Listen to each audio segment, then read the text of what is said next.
Alright, what's up everybody, back with another edition of Everyday Hoops. Hope you guys are having a good one. Today we're going to be previewing the championship game of the NCAA men's tournament between UConn and San Diego State. Who would have thought that this would be the championship game? It's been an insane tournament, and hopefully we get an insane game to end it off. It's the only way that it could end off.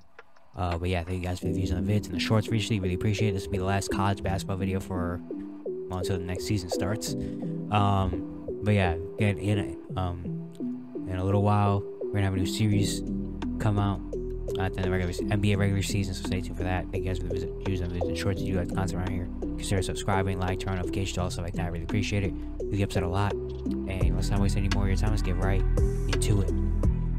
So we have the championship game all set. We have San Diego State, UConn.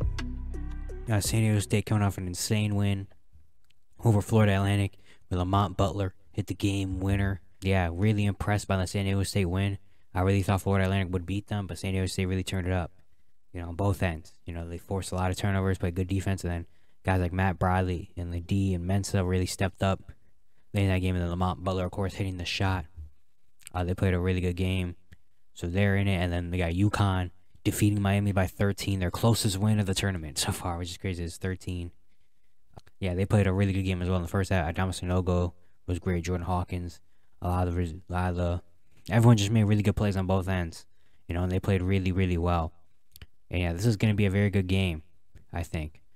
Looking at it from both teams' perspective, San Diego State, I think for them to win this game, I think they have to really lock in offensively. I feel like they kind of started the game great, and then they kind of went through a little bit of a spell, and then Florida Atlantic came back. I feel like San Diego State's done that. I feel like every game this year they went on a little dry spell because, again, they're not a high-powered offense. They're not a team that's going to come out and score. Like, last game was like was kind of like a random one where they scored 70, but they're usually not a high-scoring team. And they need Matt Bradley to be who Matt Bradley was last game. Matt Bradley in the Elite Eight game struggled until last 2 minutes of the game.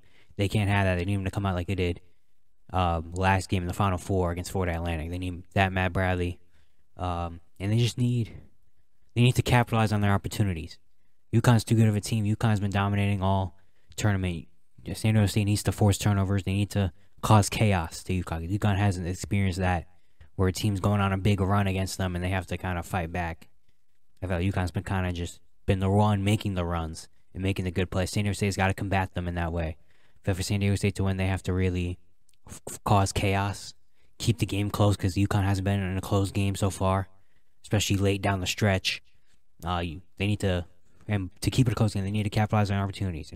Force some turnovers. When they get turnovers, they need to capitalize, scoring off those turnovers. Then hitting shots when they matter. Hitting big shots when they get open shots, because UConn's defense has been really impressive so far in the tournament as well. In the interior. So San Jose State definitely needs to hit their perimeter shots when they can, and just cause chaos to UConn, They also got it on defensive end. They got to get up to the shooters. I feel like the shooters really turned it up. Jordan Hawkins, Calcaterra, Caravan last game. Their shooters really kind of ignite runs. I feel like their shooting kind of puts daggers into a lot of other teams. They have to get out on the shooters and do that. And if they get out on the shooters and force you kind of get inside, they have a really good shot blocker in Nathan Mensa, but then UConn also has great big men and Sanogo and Klingon. So it's gonna be tough for San Diego State. It's gonna be tough, especially because UConn, they've been playing great this whole tournament. They have a lot of size on there. San Diego State does have some size as well, not as much as UConn does, but they do have some size. San Diego State plays a very low tempo type of, very physical type of game. So San Diego State can't let UConn go on a big run. I feel like if they do that, then I feel like they don't have the offensive firepower enough to get back into the game. So they can't let UConn get a 14, 16-point lead at one point, because I think at that point, UConn's just playing into UConn's hands. And for Connecticut, they need to just honestly keep doing what they've been doing the entire tournament, which is, I think San Diego State is a very fast, low-pace, physical type of game. I think they need to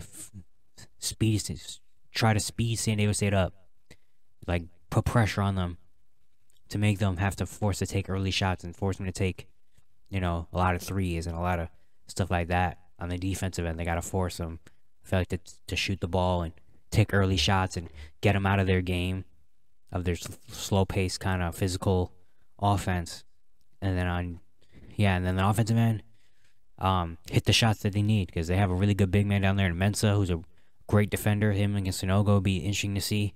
But yeah, they need their shooters to keep shooting. They need Jordan Hawkins to keep stepping up and making shots. They need Alian, Calcaterra, Calbaran, Tristan Newton. They need them to keep hitting their shots. And then their big man got to be big. Sonogo's got a tough matchup against Mensa. He's got to be big. Sonogo's got to be big in there and keep doing what he's been doing. He's been one of the stars of the tournament. He's got to do him clinging when he comes in, has to bring in the energy and do what he's been doing. And yeah, UConn just has to keep playing their game, honestly. Just because they're a national championship and they're this far, they can't crumble. They just got to keep playing the game that they have been playing. And I think if they can do that, they can definitely win this game. I know a lot of people are picking UConn to be, I would assume UConn are heavy favorites to win this game. And I do think UConn is going to win this game, but I feel like it won't be the blowout that people think it is. I feel like people are kind of underestimating San Diego State a little bit.